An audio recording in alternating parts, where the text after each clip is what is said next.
네, 안녕하십니까. 이번 시간에는 탐정 시리즈로, 먼저 번에 그 8강 순서까지 진행을 했죠. 예, 그래서, 먼저 번에는 흥신소와 탐정의 차이를 말씀드렸을 겁니다. 이번 시간에는, 9강 시간으로 지금 상당히 논란이 되고 있는 부분입니다. 예. 공인탐정에 대해서는 제가 2강인가 3강 시간에 이미 한번 언급을 했는데, 좀 더 디테일하게, 공인탐정이 앞으로 합법화 될 것이냐, 아니면 계속 이렇게 제자리 걸음을 할 것인가를 한번 명쾌하게 말씀을 드리도록 하겠습니다. 자, 일단 공인탐정 말 그대로 지금 현재는 사설탐정입니다. 그래서 민간 차원에서 하고 있는 게 사실이고 공인탐정은 아직 되지 않았습니다. 그러면 공인탐정이 되려면 어떻게 돼야 되겠습니까? 공인탐정법이라는, 그렇죠, 공인탐정법이라는 법이 국회를 통과를 해야 됩니다. 그런데 역대 정부, 즉 문재인 정부에서도 대통령 공약사항으로 진행된 바가 있지만 국회에서 발이 묶여 있다가 법사위원회에서 거의 폐기 처분된 바가 있습니다. 그래서 계속 지금 상정은 되고 있는데 현재 제자리 걸음을 답보 상태를 면치 못하고 있습니다. 자, 이 상황에서 찬성론과 반대론이 지금 첨예하게 대립하고 있습니다. 그러면 찬성론부터 왜 공인탐정이 시급히 확립이 되고 도입이 돼야 되느냐, 그 당위성에 대해서 찬성론을 한번 말씀을 드리겠습니다. 자, 일단은요, 공인탐정법이 아니더라도 민간조사법이라도 제정이 될 필요가 있다. 예, 왜냐하면 어떤 활동이든지 법적인 근거는 있어야 되거든요. 그래서 민간조사법이라도 빨리 만들어서 제도적인 정비를 통해서 우리가 합법화돼야 되겠다, 뭐 이런 여론이 들끓고 있고요. 그것은 결국 OECD 국가 35개국 중에서 현재 지금 대한민국만 유일하게 공인탐정이 안 되고 있는 실정입니다. 그래서 이건 세계화의 추세이기 때문에 이제 공인탐정이 대한민국에 생겨되지 않느냐, 이런 하나의 여론이 들끓고 있습니다. 뭐 미국은 거의 공인탐정이 거의 200년 이상이 됐고요. 일본도 지금 100년 이상이나 됐는데 전통이. 그래서 아직도 지금 대한민국이 이렇게 공인탐정이 안 된다는 것은 바로 세계적인 추세에 역행하는 거 아니냐, 이런 지적이 있습니다. 두 번째로 경비업법이 개정되면 좋겠다. 민간조사법, 없던 법을 제정하는 것보다는 있는 법을 개정하는 것이 더 쉽겠죠.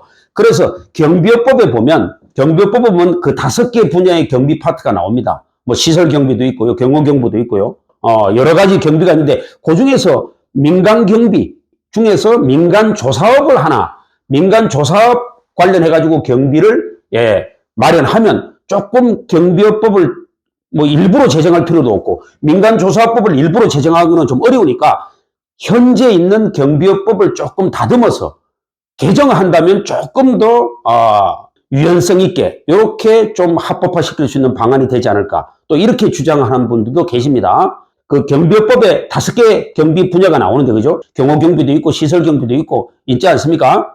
그래서 바로 그 부분을 좀 다듬어서 하는 것도 괜찮은 방법이다, 이렇게 주장하시는 분들도 계십니다. 그 다음에 전직 검찰, 그러니까 검찰청이나 경찰에서 수사요원, 형사 출신이라든가 검찰 수사관 출신들이 지금 퇴직한 분들이 많죠. 그분들의 그 수사 역량을 다시 한번 활용할 수 있다면, 그렇죠, 상당히 바람직하지 않느냐.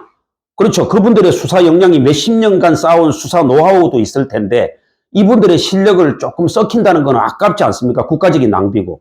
그런 차원에서는 전직 경찰 수사위원회 전문성을 활용하는 것이 탐정을 합법화하는 데 있어서 제도적인 방안이 될 수 있다. 뭐 이런 측면에서도 아주 좋은 의미가 있다고 보죠. 그 다음에 자질 부족 탐정을 퇴출할 수 있다. 지금 현재는 사설 탐정이죠. 앞으로 공인 탐정이 되면 아주 자질이 부족하고 자격도 없는 수준 이하의 탐정들은 전부 다 자연적으로 퇴출시킬 수 있을 것이다. 이런 또 순기능도 갖고 있는 거죠. 예, 그래서 그런 측면도 있다. 그 다음에 우리나라 여론조사가 해보면은 찬성이 거의 90%까지 육박할 정도로 탐정을 도입해야 된다, 공인탐정을 도입해야 된다는 국민적인 여론이 있습니다. 그래서 찬성론은 지금 하나의 대세로 가고 있는 건 사실입니다. 자, 반대를 한번 보겠습니다.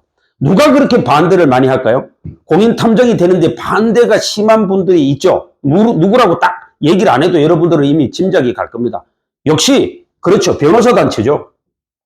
변호사 단체하고 인권 단체에서 강력하게 반대를 합니다. 그 이유는 뭐겠습니까? 인권 단체는 아무래도 경찰이나 공인 기관이 아닌 탐정이 어떤 조사 등등 미행 등등 여러 가지 활동을 하다 보면 인권이 많이 침해될 것이다라는 걱정을 많이 쏟아내죠. 그러다 보니까 반대가 아무래도 심화되겠죠. 그 다음에 특히 변호사 단체에서 가장 강력하게 반대를 하는 건 사실입니다.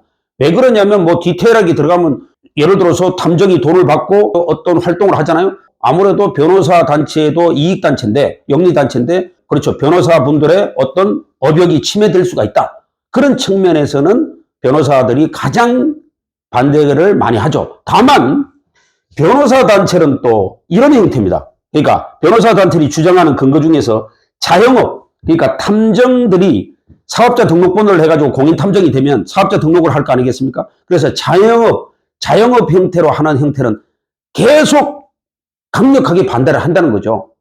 그런데 아이러니하게도 어떤 변호사분들은 또 변호사 사무장, 그 영어로 이제 패럴 일리걸이라고 그러는데 패럴 리걸, 그죠?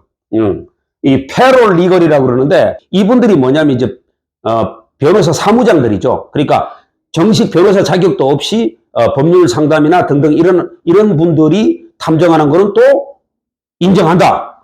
왜? 변호사가 사업자 등록이 있으니까 그 밑에서 일하는 무자격 변호사 사무장들은 탐정 활동을 하는 것은 허락한다. 또 이렇게 말씀하시는 변호사분들도 계시다고. 그러면 앞뒤가 모순이 좀 있잖아요.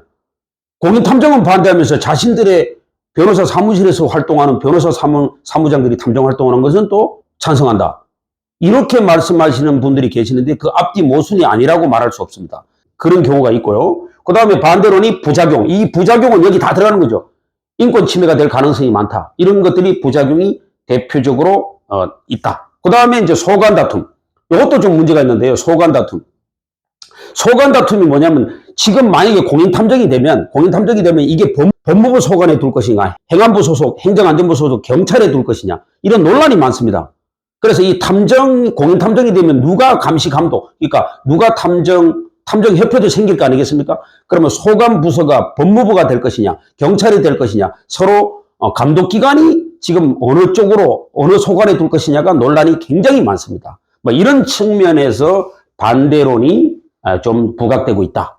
예. 아까 찬성론 파트에서 또 중요한 걸 하나 말씀을 안 드렸는데 이 찬성론 중에서 이게 또 요새 최근에 부각되고 있습니다. 왜냐하면 공인탐정이 찬성되면, 공인탐정이 제도화되면 이 불법 흥신소에서 이 수임료 같은 걸 현금으로, 즉 세금 포털하려고 현금으로 받는 행위를 다 차단할 수 있을 것이다. 그러다 보면 바로 카드나 현금 영수증 문제라든가 카드라든가 등등 이런 걸로 인해서 국가 세수가 또 확장될 수 있을 것이다. 그래서 공인탐정은 시급하다는 또 장점도 있습니다. 자, 오늘은 장점, 그죠? 찬성론과 반대론을 집중적으로 말씀을 드렸습니다. 네. 그래서 다음 우리가 그 탐정 강의할 때 10강 순서, 다음 10강 순서에는 또 탐정들의 블루오션 영역이 무엇이 있을까? 최근에 떠오르는 것, 이런 것들을 소개할 것을 약속을 드리고 오늘 9강 순서로 공인탐정에 대한 찬반론에 대해서는 이것으로 마치겠습니다. 예, 제 강의가 도움이 됐다면 알림 설정, 댓글, 구독, 좋아요 부탁드리겠습니다. 감사합니다.